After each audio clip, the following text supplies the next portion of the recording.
Lo queráis. Hola, buenas tardes a todos, tanto a los que están aquí presencialmente en la Escuela de Práctica Jurídica de la Complutense, como a toda la gente que está en streaming, que por lo que nos consta somos unas cuantas decenas pendientes de esta mesa redonda que vamos a poder disfrutar hoy. Esta mesa redonda, el objetivo que tiene es que, bueno, hablemos de lo que es ser un litigador. Al fin y al cabo, este curso, el curso de alta litigación civil y mercantil, está destinado a formar jóvenes abogados en la práctica de tribunales, de manera que puedan aprender determinadas cuestiones que solo da la experiencia, que puedan acelerar ese proceso de aprendizaje y que estén destinados a, bueno, tener un mejor y más profundo conocimiento de lo que es la vida en tribunales o en los arbitrajes. Para ello, en vez de dedicarnos a tener una ponencia sobre el fondo, que suele ser lo habitual en este tipo de situaciones, hemos decidido que lo más interesante sería, bueno, pues abordar todos aquellos aspectos que efectivamente conforman qué es un litigador, qué es un buen litigador, ¿no? Litigadores hay muchos, buenos hay unos cuantos solo. Pero ese es un poco el objetivo, ¿no? Y hemos decidido abordarlo desde, bueno, los puntos de vista un poco que tenemos más o menos en la práctica, ¿no?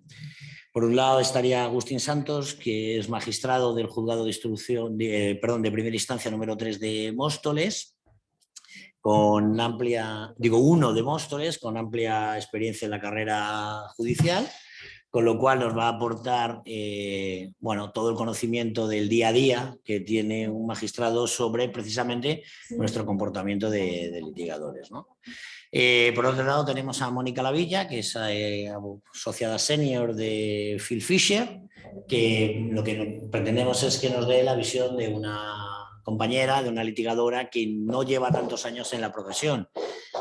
Mónica debe llevar unos 5 o 6 años y es digamos ya lo suficiente para que tenga experiencia en tribunales, pero que todavía guarde esa frescura que quizá ya abogados con más experiencia, como tendremos luego cuando llegue el otro ponente, pues pueda aportarnos, ¿no? El tercer de los ponentes está sufriendo los rigores del tráfico de Madrid, lo cual ya sabéis que son rigores extremos, con lo cual estará en breves minutos con nosotros. Es Francisco Málaga, es socio de Linklaters y bueno, lo que abordamos con él es que nos dé un poco ese punto de vista del abogado que lleva muchos años litigando, que lleva muchos años dentro de la profesión, ¿no? Precisamente en contraste con todo aquello que nos va a poder aportar, pues, Mónica.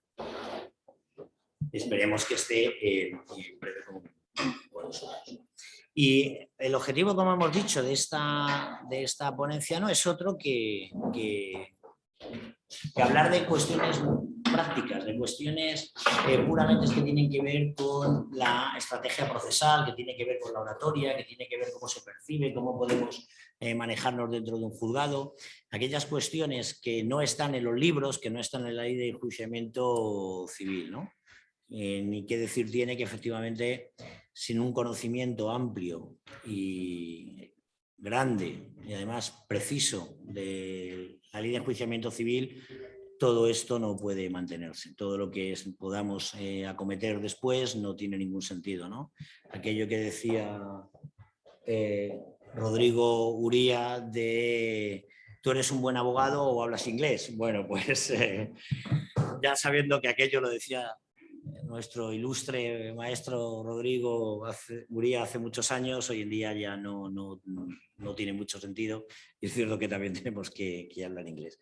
Por fin ha llegado Francisco Málaga, que ha sufrido, como decíamos, los rigores del tráfico, pero le tenemos que agradecer muy mucho porque viene de Barcelona, de un pleito precisamente, para que veáis que lo que estamos aquí en la mesa somos todos gente que nos ganamos el pan de cada día en los tribunales, ¿no?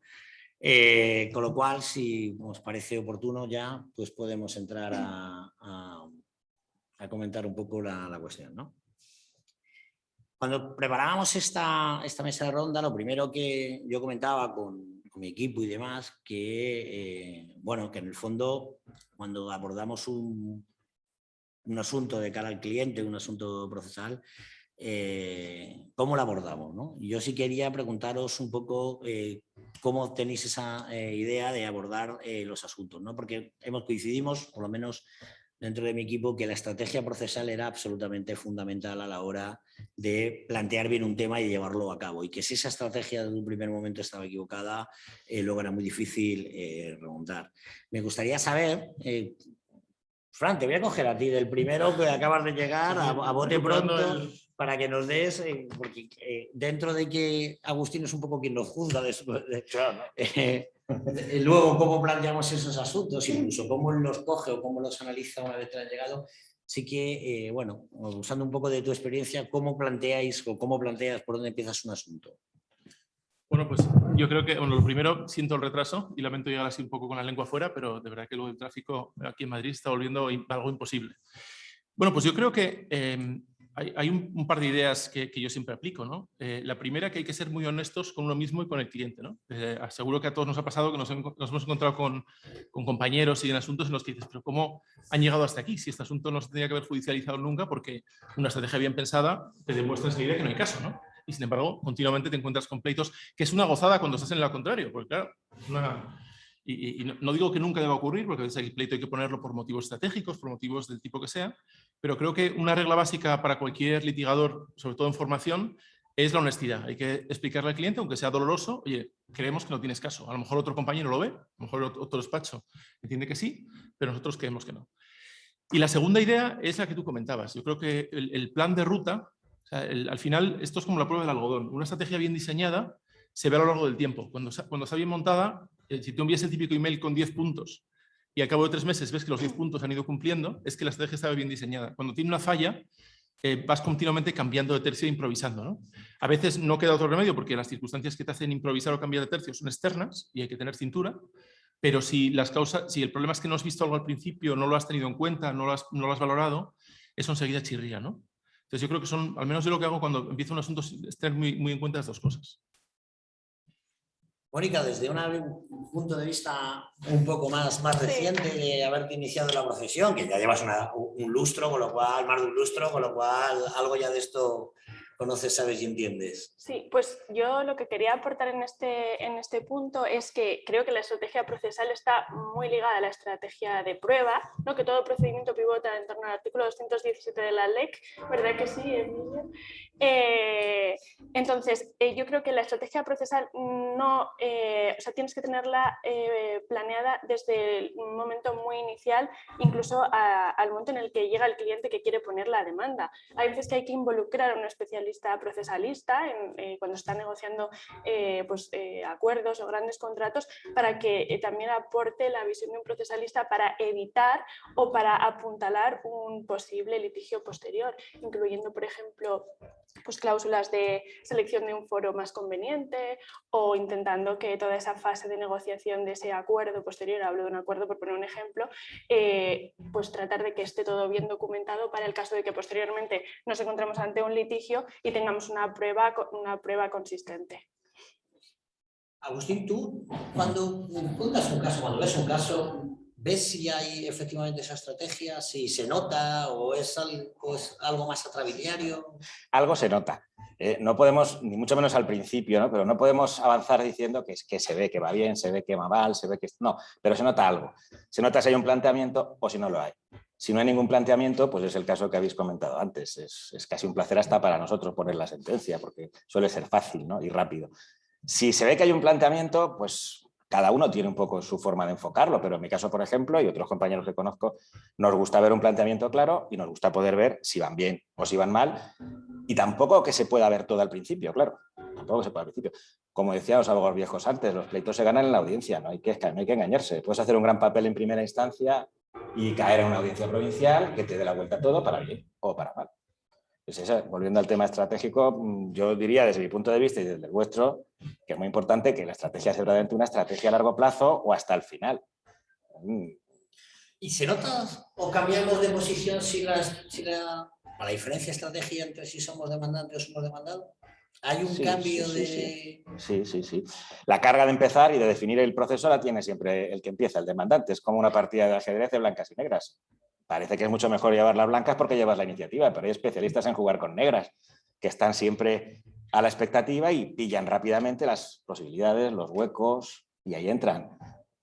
Eso es impredecible, pero sí se ve, muchas veces sí se ve, cuando hay un nivel equivalente o un buen nivel en ambas posiciones, no decimos partes, pues posiciones, el atacante, digamos, que lleva la iniciativa y el que no, y cuando pues la tortilla se puede volver, ¿no?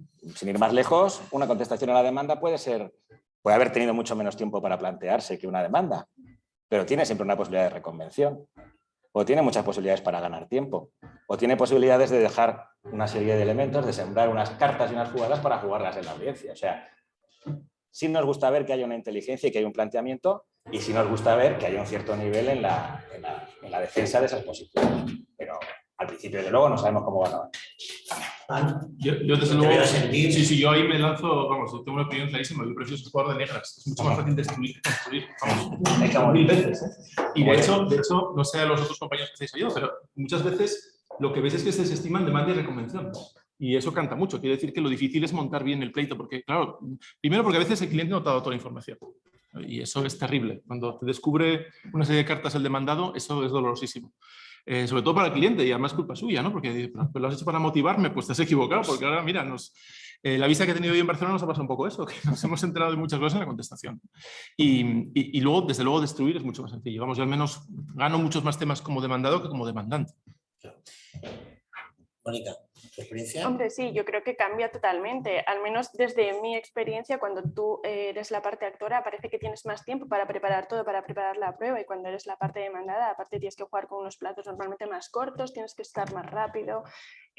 Hay veces que, por ejemplo, el informe pericial no lo tienes al momento de contestar a la demanda, con lo cual hay veces que te tienes que lanzar a la piscina, esperarte un poco, o sea, no vas a tener el informe en ese momento, y cuando llegue el informe corroborar aquello que has abonado en la contestación a la demanda que coincida perfectamente. Yo creo que cambia totalmente la posición de ser un abogado que normalmente defiende a parte actora a las habilidades de un abogado que defiende a parte demandada. Yo hay un artículo que siempre se lo digo al becario, ¿no? Según llega. Solo hay un artículo que te tienes que saber de la ley, que el resto están en Google. Y es el artículo que citaba hace un momento Mónica, el artículo 217, ¿no? Que tiene que ver con la prueba. Es decir, que creo que es el que al final determina, en cierta manera, la estrategia procesal que podemos llevar. Por eso yo coincido con Frank que es más fácil destruir que construir, ¿no? Porque al final te ves donde la otra parte pues, no ha terminado de probar aquella afirmación que mantiene, ¿no? Hablabas hace un momento, y entra de lleno en el guión del proceso, y es de precisamente cómo integramos el conocimiento del cliente, incluso dentro de la demanda, ¿no? Cómo integramos todo ese conocimiento, no solo ya en aquella documentación, información que nos tiene que pasar el cliente, sino hoy en día estamos sometidos a lenguaje técnico. Muchos de los clientes que tenemos pues son ingenierías, o tiene que ver con software, o tiene que ver con tecnología, y es un conocimiento muy específico que debemos traducir al cliente, ¿no? Entonces, la pregunta es cómo integramos al cliente en esa estrategia, ¿no? Para poder armar la demanda. Bueno, como lo vayáis viendo, ¿no? O sea, da igual, pero vamos. No sé, yo simplemente decir que creo que cada día, lo que estabas apuntando, que tenemos clientes cada día más sofisticados, y hay veces que a nosotros mismos nos cuesta mucho entender, necesitamos que el cliente nos lo explique una y otra vez, aparte de que tengamos un soporte, evidentemente, de unos peritos que van a intervenir seguramente en casi todas las industrias, pues de temas financieros, de temas, no sé, de temas de ingenierías. Entonces, aparte de tener el soporte del especialista, del perito, nosotros tenemos que empaparnos de la industria, de lo que nos explica el cliente, para poder entender qué es, a dónde quiere llegar, para poder luego traducírselo a su señoría en su día, pues también con la ayuda del perito. Entonces creo que hay una labor de empaparte absolutamente de conocimientos que no tenemos un abogado normal. De hecho, una de las preguntas que también cuando estábamos abordando este asunto era, muy bien, tenemos que pedir el conocimiento del sector del cliente, cómo lo vamos a integrar en la demanda, pero ¿en qué momento le decimos al cliente hasta aquí?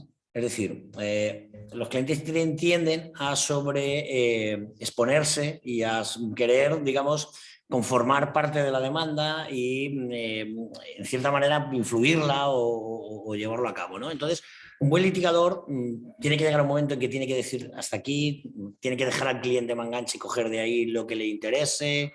¿Cómo esa integración al cliente de llegar a un momento que ponerle límites, cómo lo trabajáis? En mi caso, al final lo que intento hacer siempre es establecer una relación de cooperación con el cliente, de forma que seamos un equipo. No como antiguamente, que el abogado le decía al cliente, oye, venga usted cuando dicte sentencia y le cuento, ¿no? Yo creo que hoy en día ya trabajamos mano a mano. Es muy importante que el cliente se involucre, es muy importante que tengas el mismo nivel de información que él y es muy importante que cada decisión técnica que tú tomas él la entienda. Porque si no la entiende, por mucho que utilices la jerga jurídica, algo no funciona. Tiene que entender por qué le sugieres algo. O sea, que no se trata tanto de pararle los pies como de involucrarle y que él entienda por qué haces lo que haces, ¿no? Y yo creo que un buen cliente se involucra y te hace las preguntas adecuadas. Una terminología lega, pero te lo pregunta. Y al revés igual.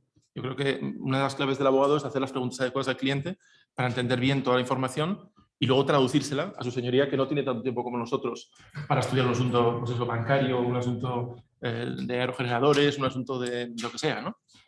Ahí sí me gustaría a mí, pues estoy observando, sí, claro. Es una cosa interesantísima. La diferencia absoluta de punto de vista de aquello, desde el punto de vista del abogado que trabaja para un cliente y desde el juez de primera instancia civil, que es lo que uno ve, ¿no? Y esa teoría tan divertida, que parece tan metafísica, pero que es lo más importante, creo yo, en un juicio, que es esa diferencia entre la verdad material y la verdad procesal. O sea, no estás jugando solo a intentar convencer a un juez o a intentar hacerle ver una serie de cosas que muchas veces nosotros ni sabemos ni podemos conocer, ¿no? Estás intentando que haya un relato, una historia que va a ser la verdad procesal, la historia del proceso que tiene que cuadrar. Entonces, mezclar mucho la verdad material con la verdad procesal en civil, porque en penal está claro, Alonso Martínez desde el primer momento tiene que coincidir, sí, vale, pero en civil tiene su problema. Entonces, cuando habléis de involucrar al cliente, desde vuestro punto de vista, pero cuando llegas al juzgado no hay nada peor que involucrar al cliente en una sala de vistas. Lo hayas hecho como lo hayas hecho, va a salir mal. Puede salir mal o puede salir muy mal, pero no va a salir bien nunca. Yo debo ser de los pocos que todavía diciéndole a la gente por allí que el interrogatorio de las partes no es un medio de prueba, de ninguna manera. Es una oportunidad para que meta la pata a alguien. Y generalmente tú intentas pillar al otro no le pillas porque a las malas se puede callar, pero es el otro cuando te contesta el que te pilla a ti. Y es cuando salen todas esas cosas que a lo mejor has intentado que no salieran, que le has ido a poner un límite, no te preocupes, como lo lleves o lo lleven a la sala de vistas, pues esos límites saltan por los aires.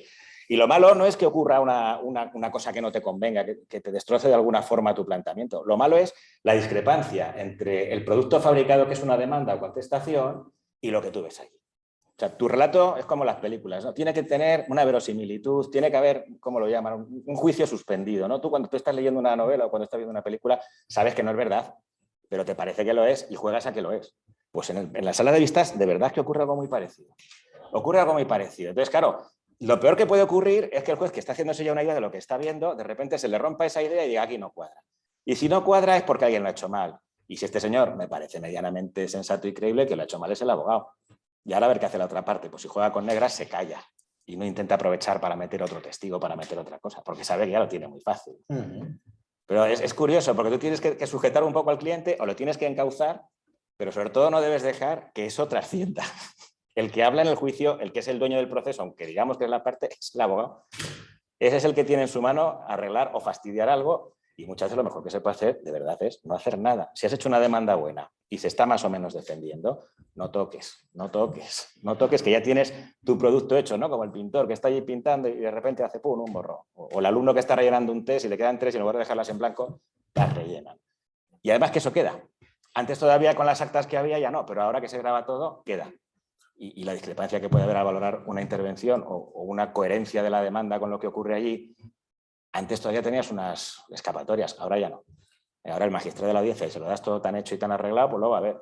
Y lo va a ver. Y pues se ha equivocado el juez. Ah, pues mira, pues no me gusta lo que ha hecho este. Pues es que no sé cómo se le ha dejado pasar esto. Es que es así.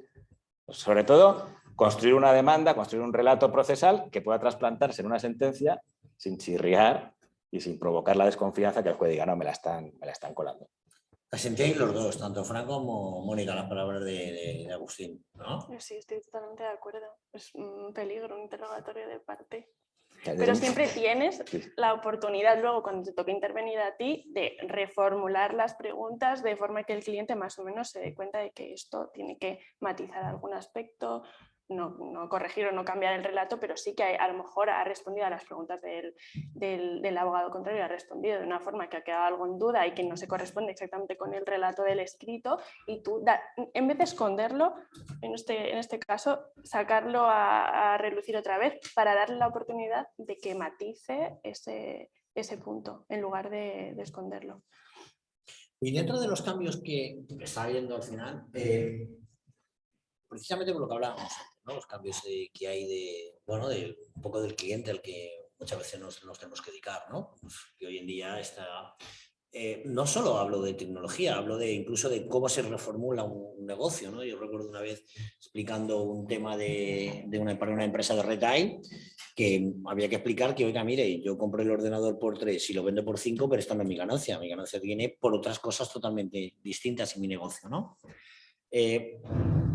Y salía hace nada un artículo en el Confidencial sobre precisamente si hemos incorporado pues la infografía, los gráficos, las fotografías, todo nuestro material, ¿no? A la hora de hacer las demandas, y esto forma ahora ya parte cada vez más de todo nuestro mundillo. No sé si vosotros tenéis experiencia, lo habéis utilizado. Yo pongo el ejemplo de que nosotros tuvimos un tema de software que era imposible explicarlo con palabras. O sea, era imposible. Y sin embargo, llegó el técnico, empezó a explicar, esto es como un quesito que si metes aquí en la casilla, metes no sé qué, no sé cuánto, y quedaba un gráfico precioso.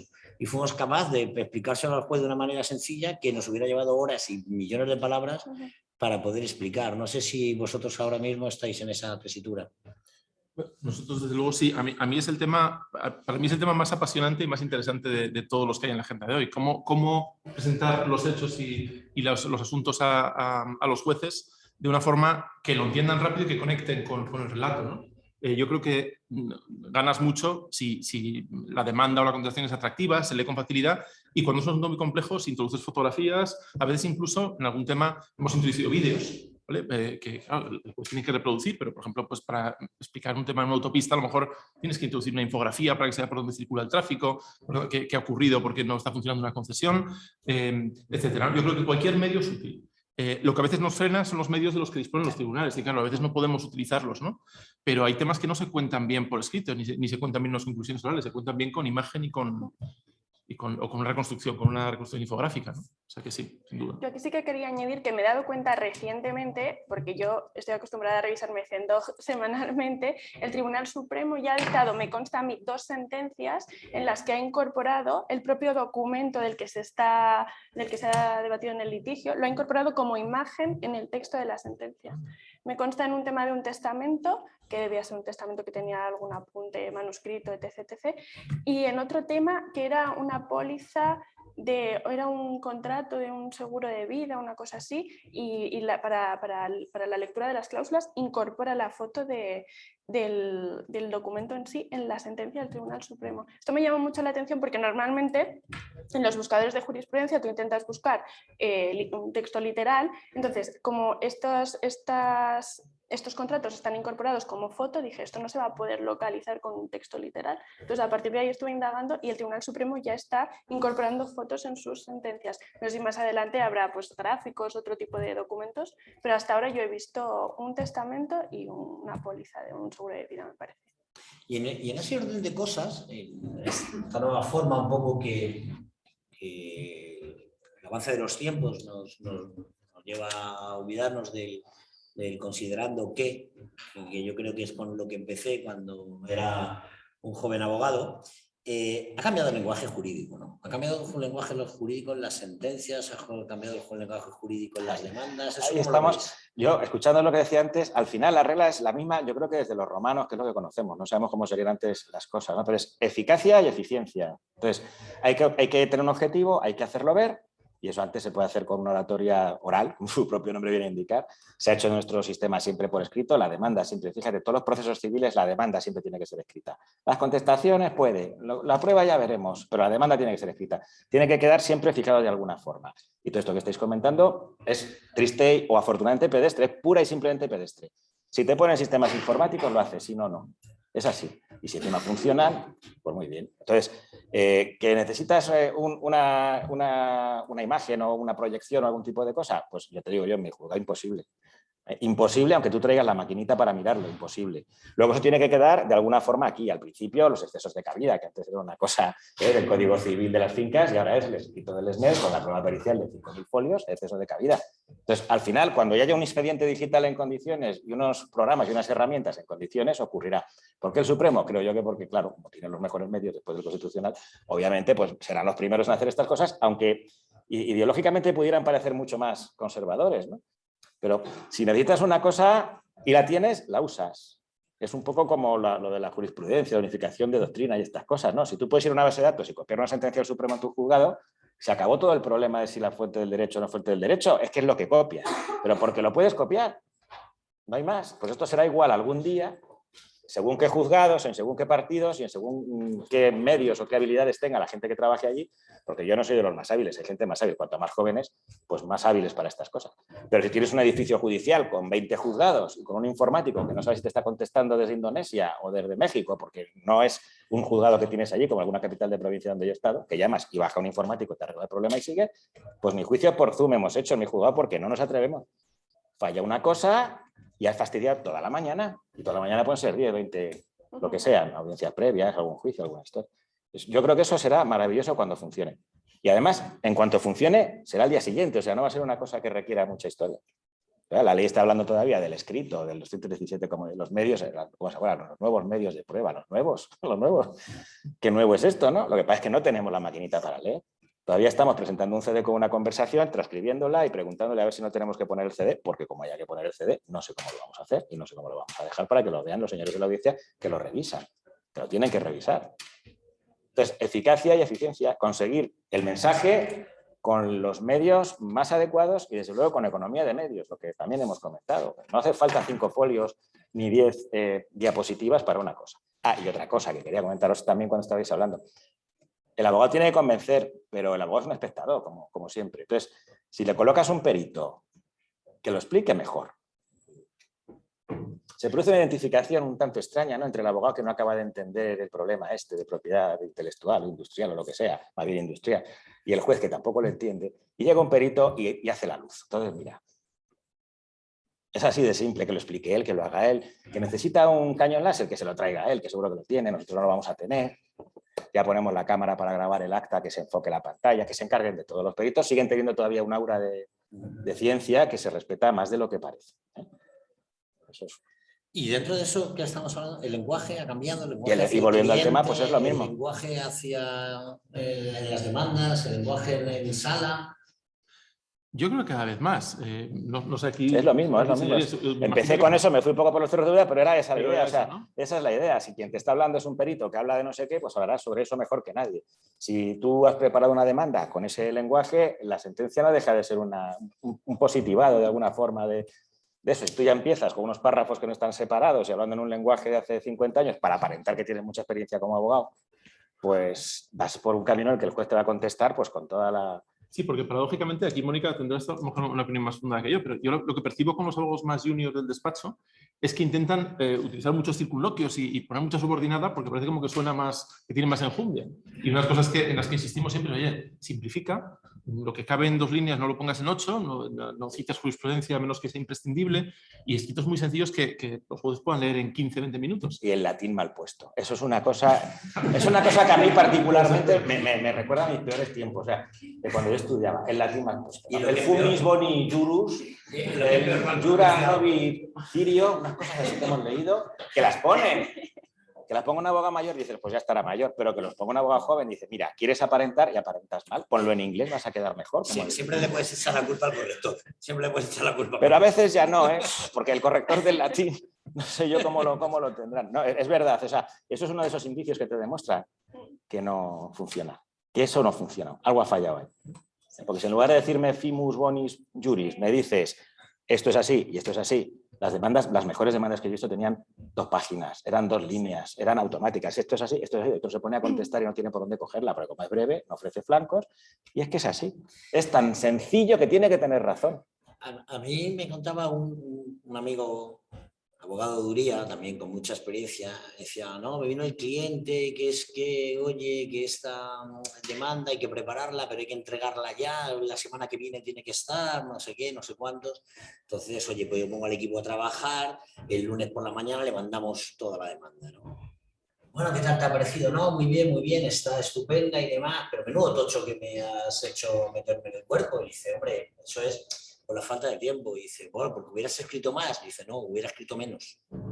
La clave. Es una idea de que efectivamente, ¿cómo podemos ir simplificando? Llega ya al juzgado, tanto a las analistas como sobre todo al juez, le llega a echar la primera digestión, como lo de los rumiantes. Esto la pasa por los 4 o 5 órganos que tienen para decidir. Si te llega una cosa en bruto, ya solo el trabajo que te genera intentar entender lo que hay detrás, porque quieres entender lo que hay detrás, no te basta solo con...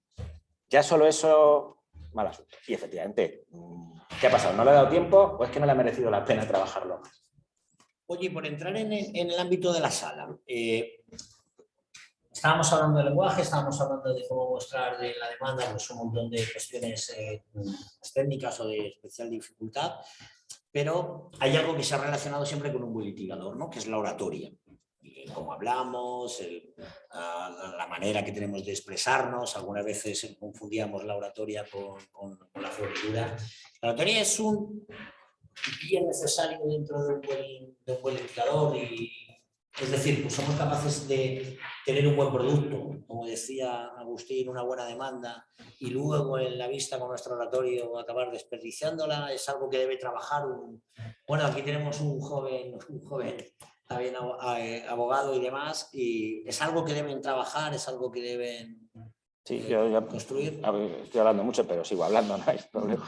Yo creo que sí, pero no en el sentido tradicional, en la medida en que, aunque hay una parte oral muy importante y una parte oral que además es aquí y ahora, es así, y además ha ocurrido y no vuelve a repetirse, esa parte sigue existiendo y hay que manejarla, pero en el proceso civil tenemos la demanda y la contestación. Entonces tiene que haber una estructura de forma que yo creo que la oratoria respalda lo que decíamos antes, respalda esa oratoria, no tienes ni que reproducir, ni muchas veces que explicar. Si por vía de tus conclusiones o de las preguntas que le vas haciendo al testigo tienes que explicar tu demanda, es que la demanda está mal. Y yo cuando me quede a hacer mi sentencia mañana o dentro de 2 meses, según el trabajo que tenga, lo que tengo es el escrito.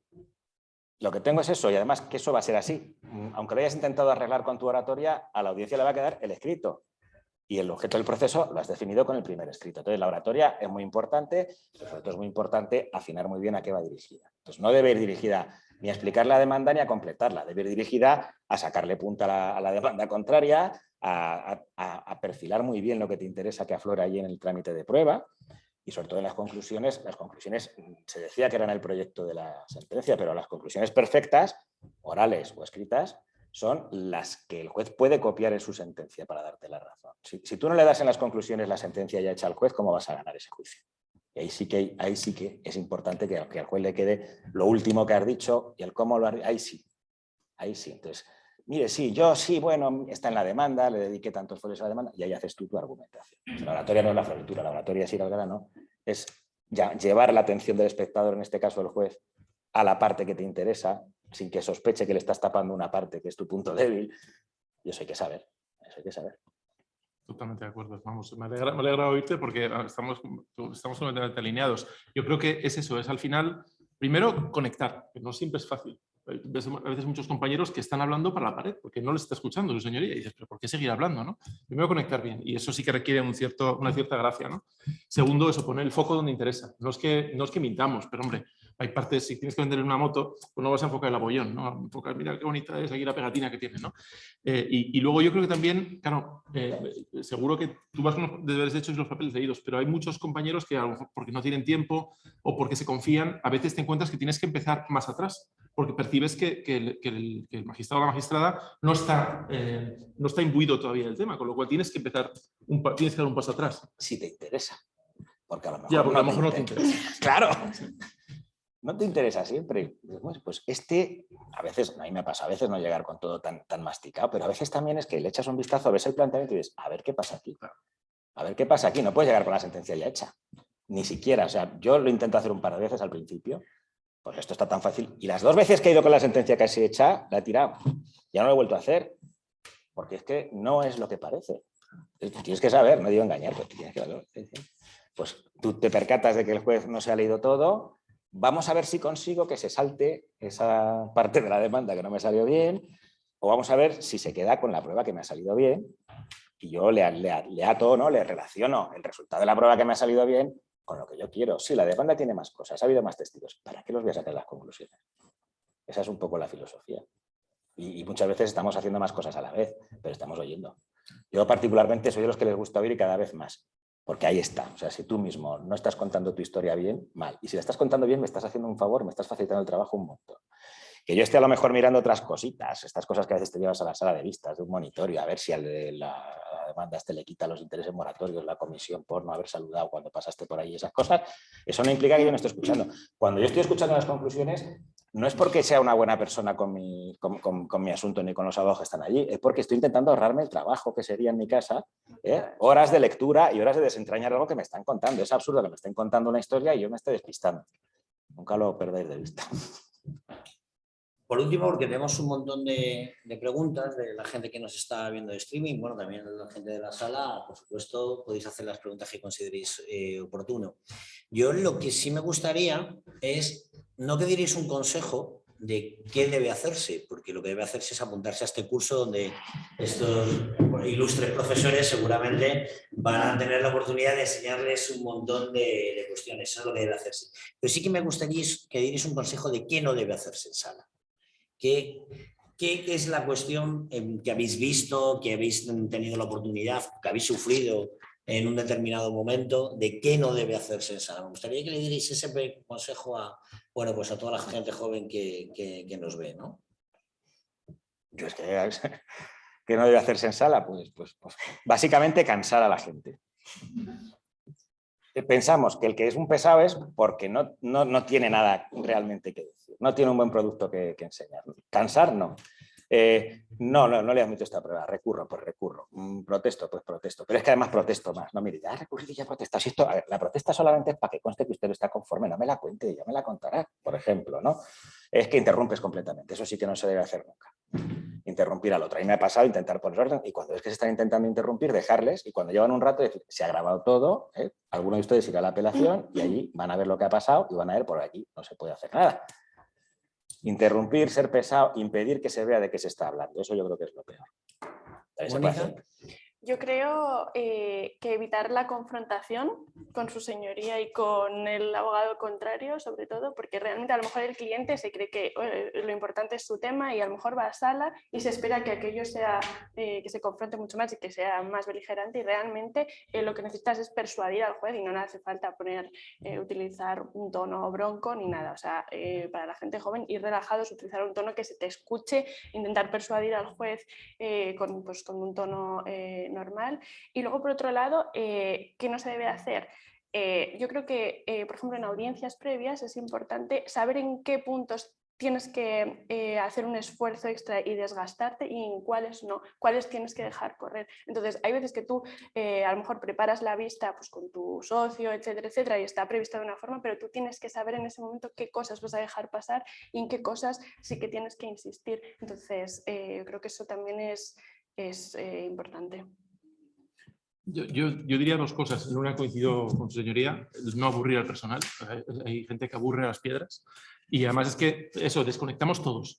Se ve que el juez desconecta, el abogado contrario desconecta, el público, los procuradores desconectan. Porque es que, dices, ¿pero para qué ha venido aquí este hombre o esta mujer que lleva hablando aquí un rato y nadie le está escuchando? Pero él está hablando de su libro, ¿no? Entonces yo creo que hay que no aburrir a la gente y al contrario, creo que hay que intentar que la gente se divierta. Yo personalmente recurro mucho al humor en sala, con cuidado, ¿no? Porque tampoco puedes llegar y hacer el payaso. Pero sí que me gusta mucho utilizar el humor y sorprendentemente a la gente le encanta porque muchos a veces se aburren. Entonces están deseando pues, un tono un poco más distendido y tal, meter un chascarrillo en las conclusiones, parece como que cambia la mente. Y la segunda cosa, que creo que no ha salido todavía, es la capacidad de adaptación, tener cintura para cambiar completamente la estrategia en un momento dado.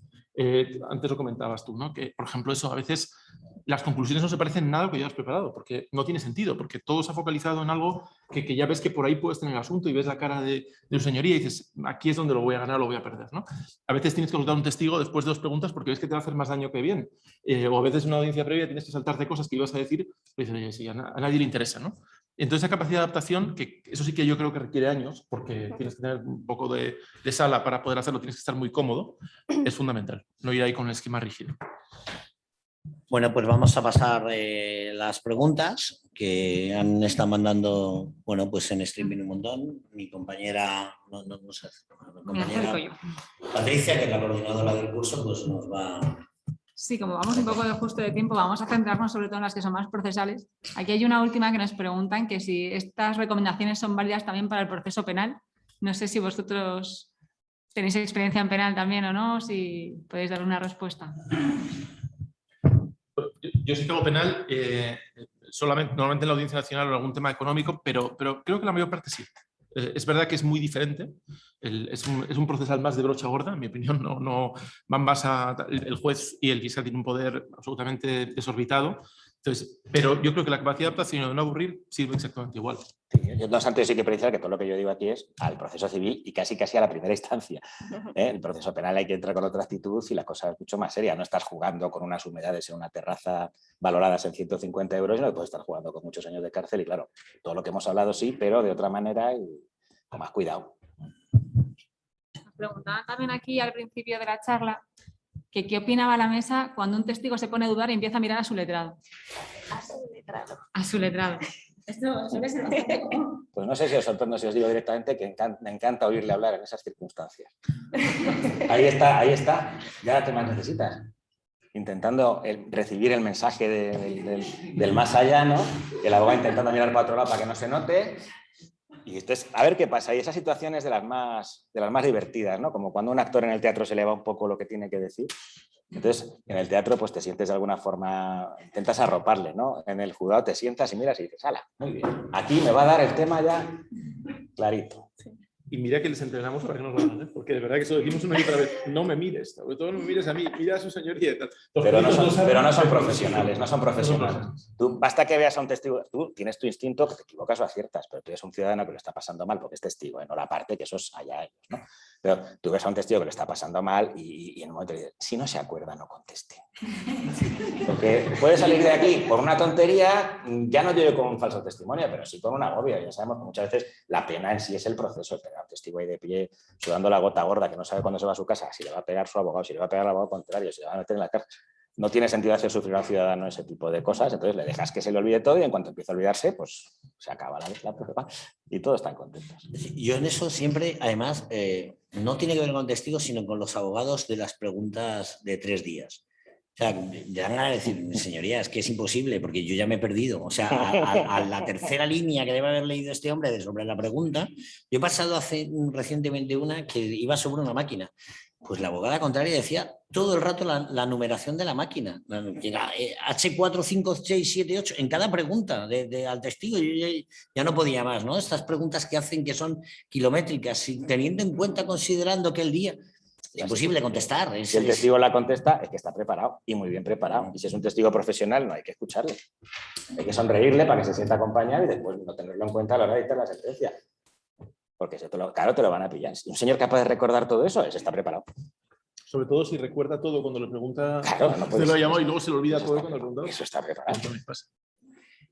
Bueno, tenemos una pregunta aquí en la sala, a ver si nos la dice, me parte Carmen Pérez Andújar y el resto se lo intento decir en streaming para que la gente la oiga, la que está afuera.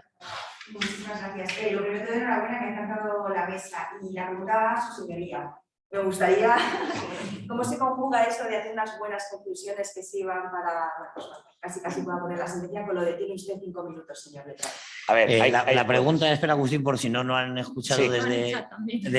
Estaban hechos también. Sí. Bueno, la pregunta que es la pregunta del millón. ¿Cómo se conjuga eso de hacer unas buenas conclusiones que dan casi la sentencia? Le preguntan a su señoría, y con lo de letrado tiene usted 5 minutos para conclusiones. ¿Cómo se la respuesta es muy sencilla. Con mucho arte. ¿Por qué con mucho arte? Yo no soy partidario de los 5 minutos. Yo hace poco con unos compañeros vuestros en la sala se lo estaba comentando. Vamos a ver, yo digo lo de los 5 minutos no cuando voy muy mal. Yo digo lo de los 5 minutos cuando alguien lleva 3 minutos hablando y todavía no sé de qué me quiere hablar y me doy cuenta de que estoy perdiendo el tiempo, empiezo a representarme en los juicios que me quedan después, empiezo a representarme la tarde que me espera o la semana que me espera con la sentencia.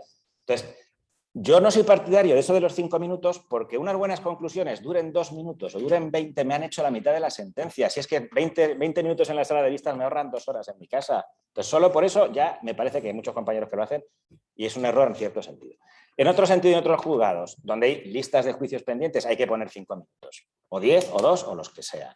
Entonces, intentaría ahora sobre la marcha buscar un ejemplo, pero vamos a ver, tú ves un artista de verdad. Haga lo que haga, una letra, una nota que toque, como estos que estaban aquí tocando antes, y ya ves que es un artista. Y oyes a otro y puede estar hablando 2 horas, que es que te da igual. Entonces, la función de que las conclusiones llamen la atención sobre la parte del proceso que quieres que se recoja en la sentencia, dura 1 minuto y medio, 2 minutos. Es así, es un momento. Entonces, si te han dicho que 5 minutos, quita todo, quita todo, quita todo, y di, pues esto, esto y esto. Y tengo razón por esto, y ese miente, y este no sabe lo que dice, y yo tengo razón por esto y por esto. Y usted lo verá en el folio 27 de mi demanda. Esa podrían ser unas conclusiones perfectas de 5 minutos. Si de los 5 minutos te pasas 2 protestando, 1 y medio diciendo que el otro ha hablado más que tú, etcétera, etcétera. Vamos a ver. Si a mí tú me dices que el otro ha hablado más que tú, ya te miro mal. Pues el otro ha sido peor que tú. Y tú no te has dado cuenta. Claro.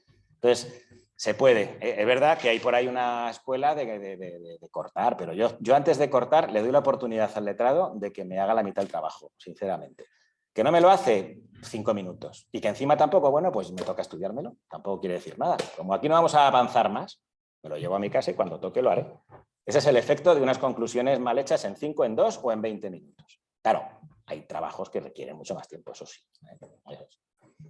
Bueno, y por última pregunta que tenemos, porque ya sabéis que, como decía otra vez Rodrigo Uría, aquello de que en Madrid a las 7 de la tarde o te dan una conferencia o la das. Bueno, pues aquí la estamos dando y ya es hora de ir terminándola, ¿no? Entonces vamos a pasar a la última pregunta.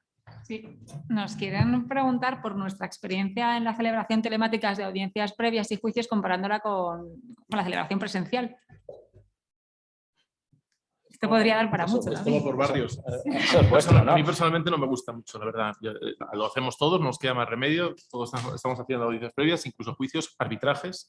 A mí personalmente me horroriza. Yo creo que es fundamental el contacto humano. La mascarilla tampoco es que haga mucha gracia, pero nos da una piedra, ¿no? No sé, Mónica, ¿tú cómo lo...? Yo la verdad es que sí que he tenido la ocasión de asistir y de participar, de llevar la defensa en vistas telemáticas y coincido totalmente. De hecho, en algunos casos que el juzgado ha señalado telemática, hemos insistido en que sea presencial porque hay muchas fases, ya sea de audiencia previa como de juicio, en la que yo creo que se pierden muchas herramientas que puedes utilizar, ¿no? La exhibición documental, o a lo mejor la inmediación con el testigo, con la parte, con el juez. A mí me resulta, yo veo en la pantalla de Zoom a su señoría, al contrario, veo a los procuradores también ahí y no sabes quién está mirando a quién, cómo llamar la atención del juez. En sala, yo creo que es más sencillo. Decía porque... yo que yo en la vida he sido partidario, no he hecho ni una audiencia previa de esas, solo he pasado 2 vistas cuando he estado en familia, 2 vistas de familia con una abogada en el puerto de Santa María, otro en no sé dónde, un testigo no sé dónde estaba y esta historia así. La parte contraria la había reconocido, que ya no le pedía esos alimentos, que ya no le pedía no sé qué, que había encontrado trabajo, que por favor que lo dejara, y otra no se enteraba. No se enteraba y había dicho, sí, yo es que ya he decidido que ya es que yo no, mira, encontré otro trabajo, ya no pido tanto dinero, ya no me importa esto. Y la abogada, no, yo sigo insistiendo, oiga, que le ha dicho que, oiga, que le ha dicho, que me ha dicho eso, pues sí me ha dicho eso. Entonces, ese es el nivel, o sea, esa es la destrucción absoluta de la función de la vista, con inmediación, del trabajo del abogado, del trabajo de todo el mundo. Y encima nosotros, en nuestro juzgado, por lo menos en el mío, otros juzgados a lo mejor no teníamos ni un informático, pues eso ha sido... Ha podido ser la catástrofe, nos hemos apañado para evitarlo, pero yo sé que hay muchos compañeros que son muy partidarios y que piensan que así se puede sacar mucho más trabajo. A lo mejor se puede sacar mucho más trabajo, pero o somos siempre todos los mismos y estamos todos trabajando en la misma historia, o el mero hecho de que ya no sean las mismas partes en unas letras hace que ya la técnica no pueda ser igual y aquello no pueda salir bien. Pues hemos superado una época muy mala gracias a eso.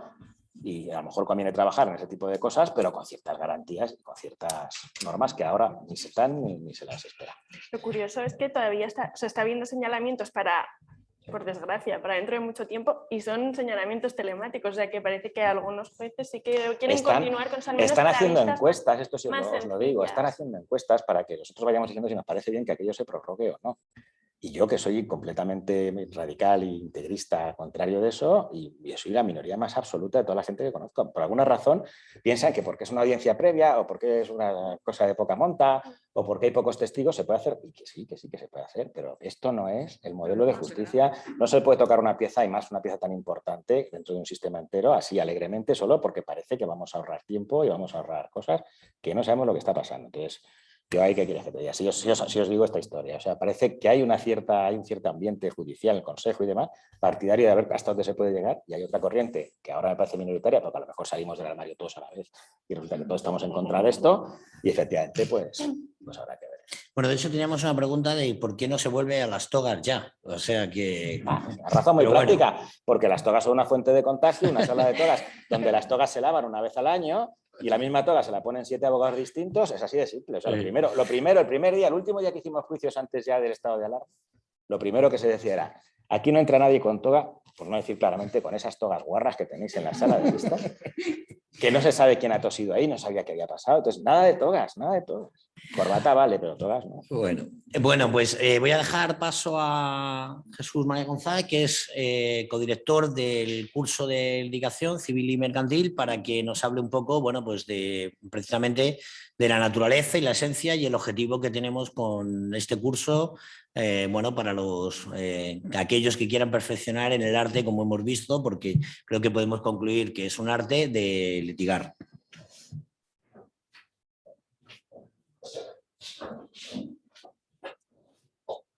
Voy a desenmascararme. Muchas gracias Emilio. Agustín, dame 5 minutos, porque a lo mejor me extiendo más. Yo no corto a los que bueno, dicen cosas interesantes. Quería daros las gracias a los tres, a Agustín, a Mónica y a Fran, por haber estado aquí con nosotros, apoyando este curso que va a comenzar ahora, de alta litigación civil y mercantil aquí en la Escuela de Práctica Jurídica de la Universidad Complutense, y por supuesto la colaboración inestimable de Emilio Gude y de Patricia Martínez, que son los otros responsables del curso y sin cuya ayuda no podría salir esto adelante, y por supuesto de muchos de los que estáis aquí, que sois profesores del curso, también os lo quiero agradecer. Poca presentación puedo hacer yo, más que la que habéis visto, los que estáis online y los que estáis aquí presentes. El curso, en el fondo, se trata de eso. Se trata de todo aquello que no vemos en una facultad de Derecho. Muchas veces las facultades de Derecho nos hemos desconectado de lo que es la función de formar profesionales.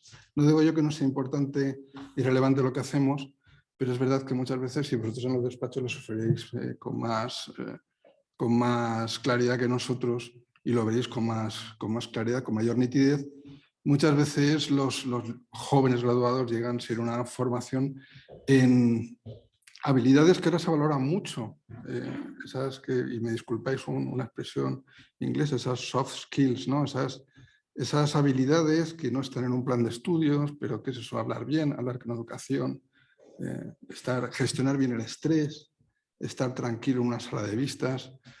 Y son reglas muchas veces de sentido común, tan de sentido común que muchas veces ni siquiera las explicamos en clase, ya no se explican casi ni en las casas, en las familias, pero que muchas veces están en el éxito del abogado, que es lo que al final lo que se pretende. Evidentemente, el éxito del abogado depende de tener razón, muchas veces, eso no se puede negar, pero también de cómo se presenten las cosas al tribunal. Aquí ha salido todo. Yo estaba escuchando tanto a Mónica como a Agustín como a Fran, ya ha salido todo. Desde el 217 y la prueba, yo no puedo diseñar una demanda al margen de las pruebas de las que dispongo. Es que sería pegarme un tiro en el pie, si abre la expresión. Si, por mucha razón que tenga, si no adapto mis argumentos a las armas que tengo, al final tengo todas las expectativas de perder, y el 217 lo dice con claridad, ¿no? ¿Qué es lo que le pasa al que no es capaz de probar aquello que tiene que probar? Por tanto, es importante. Ha salido también la cuestión de, y lo ha dicho Agustín en una parte de su intervención, la finalidad de las vistas y de los escritos es obtener la convicción del otro. O sea, una demanda no es un acto donde el abogado se recrea o una contestación a la demanda, sino que es algo que está destinado, tiene un fin concreto, que es convencer al juez. Por tanto, si yo le doy al juez el trabajo hecho, tengo mucho ganado. Yo que en algún momento de mi vida he estado también en parte del lado oscuro, como Agustín sabe también, yo cuando recibía demandas de abogados, decía este abogado que me envía una demanda de 150 páginas es que realmente no quiere ganar, porque al final, si tú quieres ganarte la adhesión del juez, cuanto más claro se lo pongas, pues mucho mejor. Y si se lo pones todo en mayúsculas, todo subrayado, todo en negrita, de tal manera que para el abogado todo es importante, evidentemente, por eso lo subraya todo, pero evidentemente no todo es importante para el juez. En fin, hay muchas materias que no impartimos y en las aulas, en los grados, ni siquiera en la preparación del máster de acceso a la abogacía, por desgracia, por falta de tiempo, porque ahora los títulos ya son de 4 años, es todo mucho más complicado. Y pensando en ese déficit, pues se nos ocurrió montar este curso. Este curso intentando llenar esos gaps, esos déficits que existen en la formación de todos, de nosotros también, de los más veteranos en esto del mundo de la justicia y del derecho. Y esperamos que pueda ser atractivo para un grupo amplio de jóvenes pues, que sientan esa necesidad, primero que les guste litigar, que les guste ser formados por un claustro docente no integrado solo por profesores, local.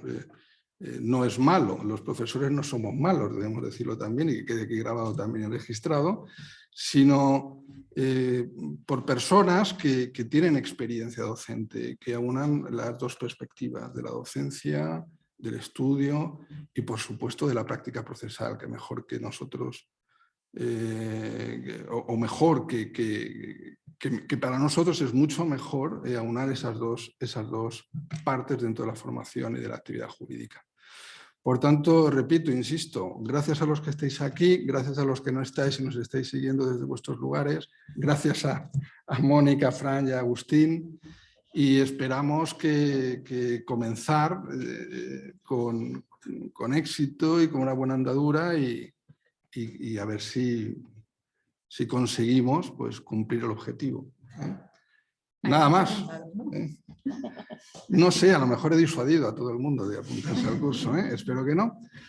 Y nada más, que muchas gracias por estar ahí y muchas gracias por haber asistido. No sé si me dejo algo más, Patricia, ¿tengo que decir algo más? No, yo creo que lo has hecho bastante bien, que ha sido un resumen bastante amplio de todo lo que ha pasado aquí. Y básicamente es un poco acercar la profesión a todos aquellos que a lo mejor los conocimientos técnicos los podemos tener, pero que no sabéis qué es el día a día en un juzgado y cómo tenéis que defenderos y cómo hacer una estrategia. La idea del curso es básicamente eso y saber un poco cómo es la profesión y cómo tenéis que enfrentaros. Y bueno, que esperamos veros a todos en las aulas, ya sea online o presencial. Pues nada más. ¿Alguien quiere decir la última palabra? Que para siempre. O guardar Muchísimas silencio. gracias. Pues nada, gracias a todos.